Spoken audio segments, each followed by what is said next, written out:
Welcome to episode 159 of the Sports Geek podcast. On this week's episode, I talk big events, big partners and big content with ANZ Stadium's Greg Sleigh. Welcome to the Sports Geek podcast, the podcast built for sports digital and sports business professionals. And now, here's your host who is considering selling Sports Geek shoes for $495, Sean Callanan. Thanks, DJ Joel. Yes, my name is Sean Callanan, and yes, I'm not quite ready to go big baller brand style and get the Sports Geek shoes out in the market for $495. I don't think there'll be that many takers, but you can check out at Sports Geek Shoes to see my latest pair of Sports Geek sneakers. You are listening to the Sports Geek podcast, and because I mention it on every single podcast, surely you're using Pocket Casts now, or you might be listening to it at our website at sportsgeekhq.com.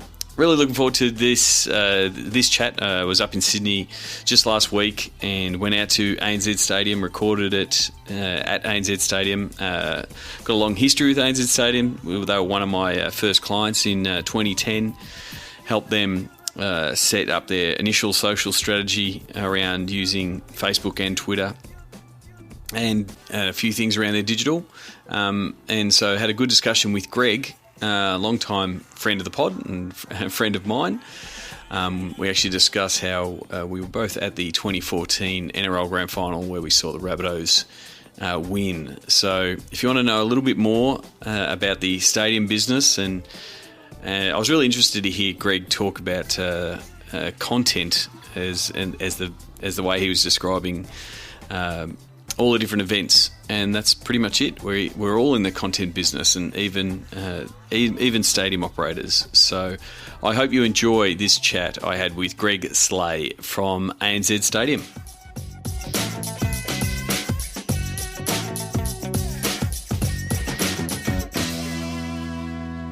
Very happy to be here at one of the famous stadiums here in Australia, a home of the Sydney Olympics way back in 2000, known as ANZ Stadium now, with the General Manager of Business Development of ANZ Stadium, Greg Sleigh. Welcome to the podcast. Yeah, welcome to ANZ, Sean. Well, it's somewhere I've been before. ANZ were one of the first Sports Geek clients. I remember helping ANZ secure ANZ Stadium and Twitter and getting all the social channels setting up and getting all that up and about. So, yeah, it's good to be back. It's great. It's been a heck of a journey for us from that point of view. Probably about 2008, we probably saw you in and around playing in the social media space, and clearly it's come a long way since then. Yeah. So first of all, give us a bit of your backstory, where you are now, and General Manager of Business, what that means, but you know what your history at the stadium. Yeah, I've been here for about 12 years. I started in the venue management department, and it's probably a fantastic grounding to be able to work in the business of a stadium, is to spend the first 5 years of your life actually running the stadium. Yep.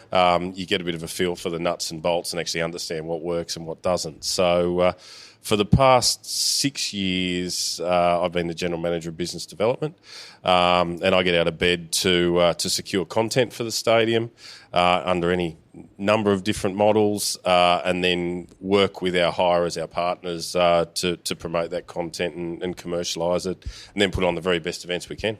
So from your, when you're talking about content, who are your current partners? Who are the current tenants here at ANZ?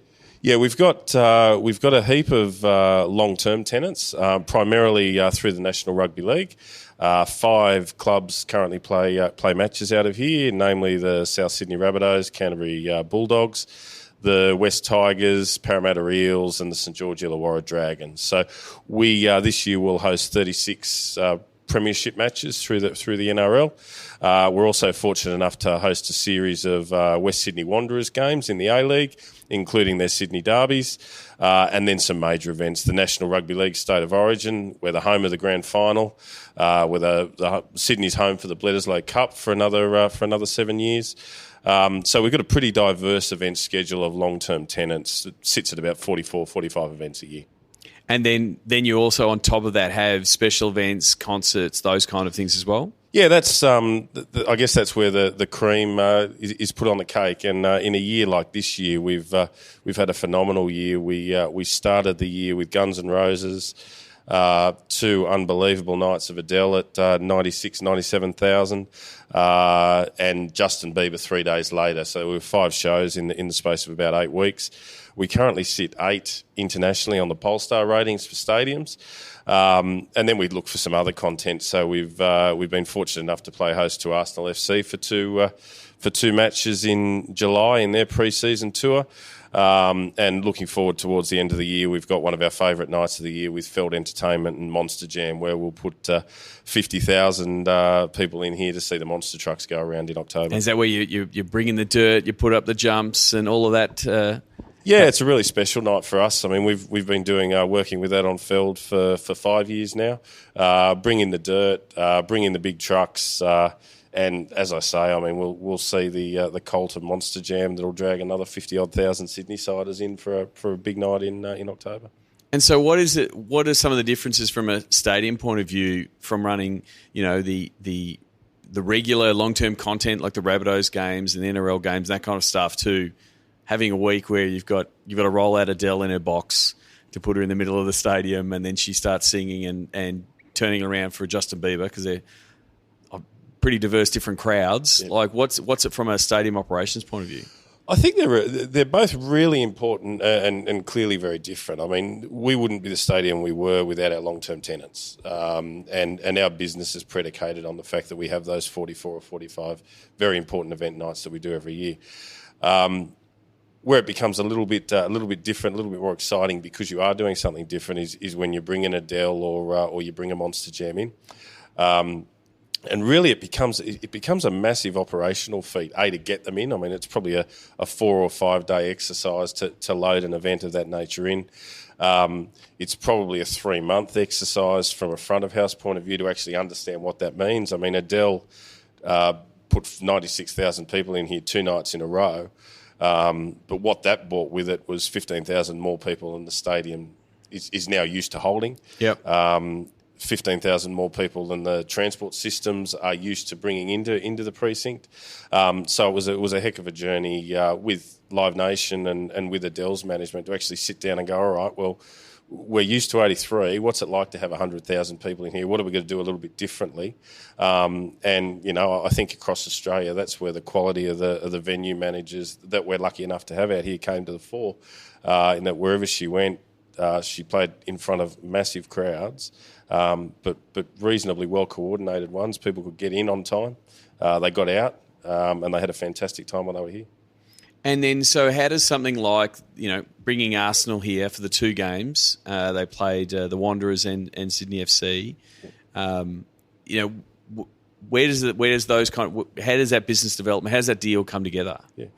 I guess my job is to make sure that we have as diverse event schedule as we can physically possibly have, because again, over the course of 50 events, we want to make sure that we're providing fantastic enjoyment for our long-term corporate suite clients, our members, as well as exposing ourselves to the greatest number of general public that we can sell tickets to. We, as an organisation 3 or 4 years ago, decided that European soccer was certainly something that the Australian public were looking to see, and one way that we could do that was actually to promote our own games. Yep. We were fortunate enough in 2015 to host Tottenham Hotspur and Chelsea, which was our first toe in the water for that sort of activity. And subsequent to that, Arsenal were the Premier League team who'd never been to Australia, so they were the next cab off the rank. We spent a lot of time talking to Arsenal about how they might see a tour out here go, and we ended up in a 2-year partnership with them from a tourism point of view. And it was an opportunity for us to work with Destination New South Wales, the tourism sector in New South Wales, partner with them to promote Sydney over the course of 2 years through Arsenal's assets, and that ranged from a whole heap of different social assets to game day activations with LED signage at Arsenal games. Arsenal sent legends out here to promote the tour, but also to promote tourism and things that you can do in Sydney. And it culminated in that 5-day tour that they've just undertaken in Sydney. And it was a pretty special partnership. It was something that you don't get the opportunity to do very often. And it was wonderful to see it come to fruition the way that it did in July. Yep, and that's the thing. Speaking to guys like Chris Harris at Arsenal, is that they've got these different fan bases. They can look at their data, they can see how many Gooners there are in Australia and what they can impact there and sort of deepen their ties. But there's also that aspect of Arsenal fans will travel anywhere to go see Arsenal, and why not go to Sydney? Well, I think Ivan Gazidi said it quite beautifully at during one of the functions while he was here, and that was, their mission is to engage globally and connect personally. Yep. And you see that in everything that they do. I mean, fan engagement is the buzzword for everybody in sport. They do it, they live it. And everything they did from the time that they got off the flight to the time that they said goodbye at the conclusion of the second game, I mean, their players, their delegation, Arsene himself, was all about that engagement and wanting to meet and talk to as many of their fans as they could, because they were genuinely blown away by the fact that we could put 80,000 crowds up over the course of 3 nights, and in the middle of those 2 nights run an open training session where they got another 20,000 people to come and just see and interact. And so was that sort of to make it almost a festival atmosphere rather than here's the game, turn up to game, it's a 2-hour thing, and then come to it, where they did their best to extend it as much as possible with the open training and other events that they did in Sydney for the time? Yeah, I think it's all about engagement. I mean, you can't lose sight of the fact that when a team like Arsenal comes halfway across the world, they've got a couple of different motives, and the most important motive is they need to get ready for the next season. Yep. And we were able to provide them fantastic training facilities that would enable them to do that for the amount of time that they were prescribed to do that. They needed to play some matches, and we're fortunate enough to be able to provide them with 2 very competitive A-League teams that enable them to do that. Over and above that, I mean, really, they've come halfway around the world, and the reason that they want to do that is they want to engage and they want to talk to that fan base as much as physically possible. And there are so many different ways that you can do that. The open training session was a perfect example. And given the visitation that had come from international and interstate to see the games, it was logical that there were a lot of people in Sydney looking for something to do in the day in between. So it was a wonderful opportunity for them to be able to run that 5-hour player party and an open training session, and again just connect with 20,000 kids. I mean, there were a lot of kids here, but there were a lot of families here. Yep. There was a heap of social media, which is really good fun to see, where you're looking at 3 generations with grandpa bringing his son, who's got his son that are here, and all seeing the Gooners together for the first time. So you're talking about connecting there. Stadiums and the technology around connectivity. Again, 2000. I think it was around 2010 when I first started talking to you guys around social and what we could do, and it was common around Australia you get too many people and the networks start bursting at the seams and those kind of things. How has the technological solutions and the connectivity in stadiums developed in your time? Yeah, we're fortunate here. We started our journey with Telstra about 5 years ago on the Wi-Fi scenario, and we were fortunate enough to put in the Telstra technology in 2012. It's made the world of difference to us because people can actually engage in real time here, and not only are they doing it on the Wi-Fi network if they felt that way inclined, but it's also enabled the people who are less inclined to be on the Wi-Fi network to actually play on 3G and 4G. So all of a sudden we're finding that we do have a truly connected stadium. Different people have different needs through that process, and they're able to do it in whatever manner they feel more comfortable. And I think that's been a massive change for us over the course of the last 2 years, as that network's found its happy place, and each of our hirers uses it entirely differently. On a night like Arsenal, we were able to use some social activity through the screens and actually engage a little bit more so because slightly bigger budget, slightly bigger event presentation, and a one-off event without any sanction commitments. So we could have a little bit more fun through those platforms. So it's absolutely a part of the event experience here in Sydney, and all of our hirers are starting to really engage, and no doubt they're learning every day on how they might do it a little bit differently. And it is very much the way of, how the hirers, how the clubs, how the promoters want to use it, because it is different for different venues. You might have a concert. I went to Jerry Seinfeld last night, and he's like, no phones, no cameras, no nothing. Yeah. You're even seeing some technology going the other way, where they're dampening mobile phone technology or putting them into bags. But it's now fans are getting to use it how they want it. All the networks are allowed to breathe a little bit, but everyone wants to take that. Hey, I'm at the game. I'm at there's a great try, or I'm watching Arsenal for the first time, and they're able to share it, whereas they couldn't. And now it's available. How do you manage there's so much tech now that's being thrown into the stadium space of we've got to have this, we've got to have this.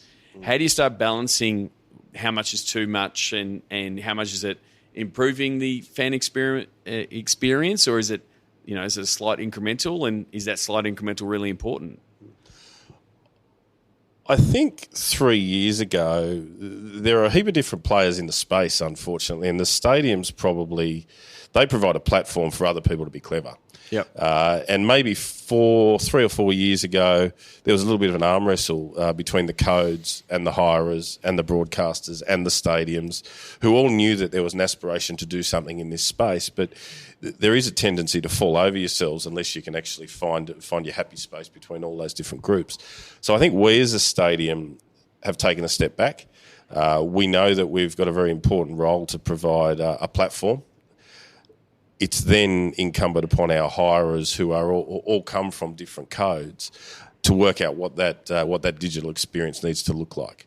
We've got a role to play. I mean, we own a ticketing operation, we own a food and beverage operation. We need to be able to add value to that process for our hirers. But I think we've got to the point where we know that it's not our job. Yeah. The person who owns the space is the hirer.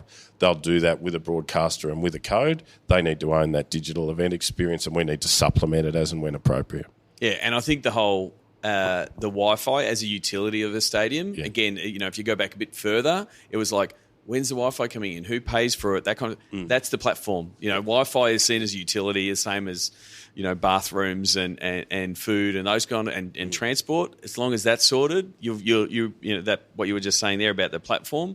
The things that can be added onto it, whether it's how their app works and AR and how it connects and those kind of things, that's something that you've got the platform there. The technology can sit on top of it, and it can be you can innovate on top of that. Yeah, I think our role is to be the enabler rather than to set the scene as far as what that looks like. Because again, in dealing with so many different codes at so many different points of their digital journey, it's pointless us having a policy that takes them down a direction, because they've all got their own objectives, and they're all entirely differently sophisticated as far as how they're being implemented. But having different hirers and content producers coming in and doing things from potentially other parts of the world and saying, "Oh, this is what we're going to do," it would be providing some sparks of inspiration that you're saying, "Oh, they did this at Bieber," or "This is what Adele did," and potentially some of those learnings or best practice can be brought across to other hirers? Yeah, I think more and more that's happening. And I sat in some meetings with one code last week who actually wanted to talk about the event experience as it related to a concert, or as it related to Arsenal and what they did at Emirates. Because we were, I don't think anyone's silly enough to think that we know all of the answers out here. So we may as well go and pick the brains of the best in internationally, and we're very fortunate that we see most of them that come through Sydney and come through Australia. So we'd be completely mad not to want to suck that in and work out what the better ways to do things are. Arsenal most recently did some fantastic stuff in the precinct around trophies and selfies with legends, and it was a real eye opener because it was so simple. Yep. Everybody owns trophies and everyone's got legends.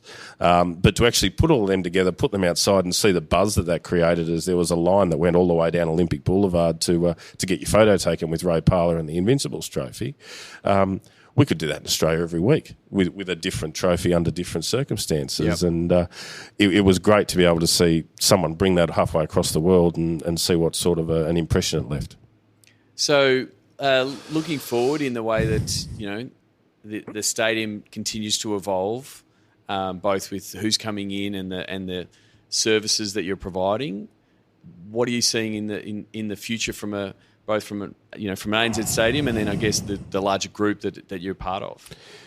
Yeah, we're fortunate enough that not only are we operating ANZ Stadium, but we're looking forward to January, February 2018 when we operate the new Perth Stadium, which is about to come online in Western Australia. And I think we'll certainly see an entirely different level of sophistication from a digital point of view. Yep. We're not fortunate enough here yet, being 17 years old, to have an IPTV system. Certainly when we go over to Perth, then there'll be some more little bells and whistles that we can have a play with. I think the great benefit of doing that in Perth as we move over to Perth is that the stakeholders have had the opportunity to see what's happened over here, and they're all working really well together. Yep. To come up with that event experience that transcends one group and actually complements the different groups together. And really looking forward to how that comes together, particularly with the AFL in the first instance in Perth, where you'll be looking at something where the AFL are working with the two clubs, are working with the stadium to actually produce one event experience, which might well be the first time, certainly on this side of the world, where we've been able to see that implemented, and that'll be good fun. Moving forward in Sydney, we're in the middle of some redevelopment considerations, and I would anticipate that here we're probably 3 years away from a stadium redeveloped and top class within the Southern Hemisphere, but certainly again we're in the fortunate position where we can learn a lot from what happens in Perth and bring that back home to the East Coast and see where we sit by about 2021. Because that's the thing. I mean, that you'll be able to take the new Perth Stadium. Will have that flick of a switch. It goes from purple to blue and gold. And it will feel like a home ground to both of those teams or whatever team or whatever concert that comes in. Yeah. It sort of validates all of that tech, and then you can come back and say, well, this is where I want to use it. So, you've travelled the world like myself, looking at different stadiums and how they're adapting and how they're evolving. Not everyone can be opening a new stadium every year. We've been lucky to go to stadiums like Levi's Stadium and that are new and fresh, but then you've got, for every Levi Stadium, you've got an AT&T Park that's been a leader for so long, and it continues to do that because it's constantly updating different parts of its stadium. Madison Square Garden's the same. It's ancient in terms of stadiums, but the constant redevelopment and either rolling in different tech or different seating or different amenities keep changing the experience. So where do you look for inspiration from that space? Yeah, I think it was really interesting last time I walked through MetLife, and it was 5 years ago now, and that was the first stadium that actually rang a bell with us, because they've got these two great hirers. Yep. And again, one's blue and one's green. Yep. And you start to press buttons and things change. And unfortunately, living in a stadium presently with 8 to 10 long-term tenants and no buttons to press, yep. There's a lot of manual labour that goes with trying to set this up as a home ground. And our NRL hirers in particular, the amount of effort that they put to turn this into Parramatta Stadium or South Stadium is commendable, based on the fact that it's all manual. Yep. One of the great joys for us as we move forward is actually working out how we can do that very efficiently for them and on a far more comprehensive basis than what we can do now. I mean, to walk into MetLife's merch store and see the button pressed and the Giants merch comes up because it's Giants Day, yep. We just felt jealous based on all of the activity that happens to see that happen in Sydney right now. So the opportunity, the efficiencies that go with that, and also the engagement opportunities that go with that for our clubs, most importantly, because again, we're just a platform yep. That will enable them to do a far better job, far more efficiently in engaging their fans in 5 years' time. Is exciting. Yeah, and that's the thing, that as the tech rolls out, the true white-labelled stadium is a flick of a switch. And, the same with Air Canada Centre with the Raptors. It goes from purple to the blue or gold for Maple Leafs, and the whole experience changes. And it's sort of, and more of these teams, especially the long-term tenants, they want that home ground feeling that some teams that aren't in multi-purpose venues have, and that's the piece of to try to sort of tie into that identity piece. Yeah, I think that's right, and particularly we just have such a unique set of circumstances where we might have 3 or 4 events over the course of a weekend. Yeah. And that's a heck of a lot of signage removal and installation and a heck of a lot of home team branding to be able to pull that off. And probably that comes to the detriment of the amount of work that you can do over the course of that period of time. So to be able to sit in front of 8 or 10 hirers in a few years' time and explain the efficiencies that go with being able to have your home ground on Saturday after someone else had it on Friday, that's a massive step forward, not only for us as a stadium and for our hirers as hirers, but for the fan, who most importantly just wants to turn up and see that they've got their red and green stadium because it's Rabbitohs Day. So just to wrap up, what excites you about the stadium space? I think the most exciting thing about the stadium space is turning up on a night like on Arsenal night and seeing 3 generations of fan who are sharing that live experience together. Yeah. If you can't get out of bed to see the smiles on the faces of the kids that are seeing the legends that they see on TV for the first time live, then you're probably in the wrong space. To be able to work with partners to deliver events like that, particularly when you're on an 18-month journey with someone like Arsenal, is something that's just a privilege to participate in. But similarly, I mean, at a local level, we've been working with the Rabbitohs in the NRL for a long period of time, from what was a pretty sad period in their very proud history, to be able to stand on the sideline as they won the NRL Grand Final about 4 years ago. Yeah. Was again exactly the same experience, and you've got 3 or 4 generations of people with tears in their eyes all sharing this live moment. I mean, at the end of the day, we all came to love sport because it was a live event. To play a small role in delivering that live event is an absolute privilege. I do remember that day when the Rabbitohs did win, just to sort of be an outsider on the inside. Yeah. And see the welling up of tears and the joy and emotion. It is one of the lucky parts of working in the business. Yeah. Finishing with the closing 5, do you remember the first sports event you ever attended? 1981, first Illawarra Steelers premiership game at Wynn Stadium. Oh, that one came back very quick. How old were you then? I was 7. And you've gone a lot of, now that you can either answer this from an ANZ Stadium point of view or an internet. What's your favourite food at a sports event? Do you have a go-to food, or is there a place here that you find yourself going to, or do you just go to a staple? I love a party pie. There is a bit of that. What's the first app you open in the morning? Twitter. If there's someone that you think the podcast listeners should follow and see what they're doing, because you follow what they're doing, who would you suggest?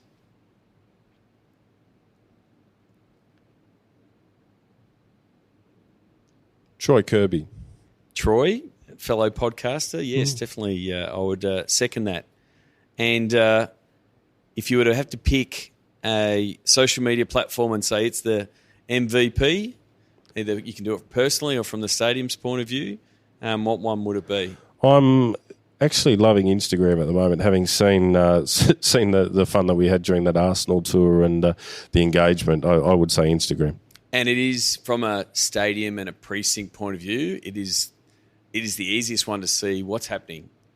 It just tells a great story very, very quickly, and it gets around the world as quickly as possible. It does tell a great story. The only one that now I think, and I'm waiting to see where it pivots, to see where it goes, is the stuff that Snapchat have done with their Snap Maps. So whenever there's a big game, whether it's at ANZ or whether it's anywhere, you can now zoom in on the map and say, "Show me the snaps." And so you really are getting that fan point of view space. And again, I remember early on when the technology started coming and we're like, we've got to block Periscope and we've got to block all these things. We can't have people filming the ground or the concert from a long way away. And now it's actually part of the story. Yeah. And it's sort of like it amplifies. It's like, I really should go to the Rabbitohs game, or I really should go to Adele. That crowd looks amazing. And so that freeing up of the shackles and letting people share is something that I think drives more people back into the live experience. 100%. Because, again, it's aspirational. You want people to say, hey, I'm here. How good is it? And just maybe that might mean that one of their friends comes with them next week. Well, thank you very much for coming on the podcast. Where can people find you on the internet? Twitter, Greg Sleigh, and Instagram, Greg Sleigh. And I'll also put links in the show notes to connect with you on LinkedIn. So thank you very much for hosting me here in the suite at ANZ Stadium, and thanks for coming on the podcast. Great to have you. See you soon. Sign up for Sports Geek News at sportsgeekhq.com/sign up now. Thanks again to Greg Sleigh. You can send him a tweet at Greg Sleigh, SLEIGH, just like Santa's sleigh. Greg Sleigh, send him a tweet, tell him you've listened, especially if you've been to a game or an event. If you went to one of the concerts we did discuss, or you might be going to the monster trucks and the things like that are many events that are hosted out at ANZ Stadium, please send him a tweet. While this, I'll be actually in Vancouver when this podcast gets published. I'll be in Vancouver catching up with Lenny and Darshan and the team at Tradable Bits, working on a few things for Sports Geek campaigns, which are going well, helping sports teams understand how they could sell campaigns directly to their sponsors, both to attract the digital activation budget that's being spent. It's being spent in agency land, but also help them deliver better campaigns that don't suck. I think that might be a byline in the end. And we'll also be talking to them about some secret messenger bot development. We've got a few messenger bots on the go at the minute to be launched soon. So if you're looking to get into the messenger bot space, or you want to improve the digital campaigns that you're developing and pushing out with your sponsors, as I've said I think once or twice before, the simple form will not do the trick anymore. The 25 words or less is something the fans will not enter, and you can't simply ask your digital team to repost to get more entries. There needs to be a little bit more sophistication, and that's where Sports Geek Campaigns comes in, helping your commercial team understand what they can sell and what they can't sell, pointing them in the right direction to sell what they can sell, and getting great results for your sponsors, but also some terrific data for your team from your social channels. So please, if you're interested in that, please send me an email, Sean@sportsgeekhq.com, or simply just register at sportsgeekcampaigns.com. As I said, I'm in Vancouver at the minute doing a few things with the Tradable team, so you'll start seeing a little bit more content around that over the next couple of weeks. Stay tuned for the end of this. Thank you to Mark Cleary, a long-time listener of the podcast, and worked with Mark previously. He's doing the tour of Europe and hanging out in London, and was lucky enough to go to the first game of the Premier League season and see Arsenal. And so quite fitting, after talking about the Arsenal visit to ANZ Stadium, that we've got sounds of the game from Emirates when Arsenal did get up in the first game of the season. Thanks again, Mark, for sending that in.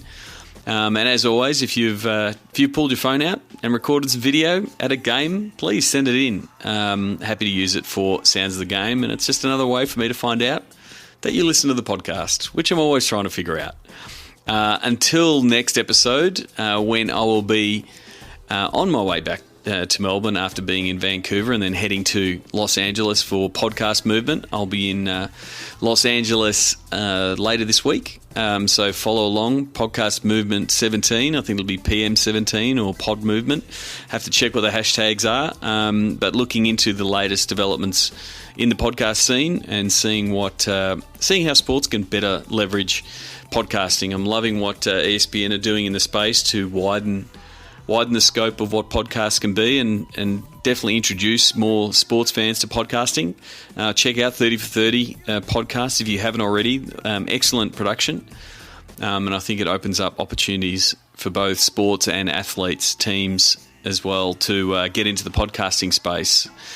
So follow me at Sean Callanan. I'll be tweeting along there. I'll also be doing my latest hack around conferences, which is using LinkedIn to let people know what sessions I'm attending, which works quite well because LinkedIn is currently favouring photos, which might be reason why you are seeing more of my photos on LinkedIn. If we're not connected on LinkedIn, my apologies. I should have already done that by now.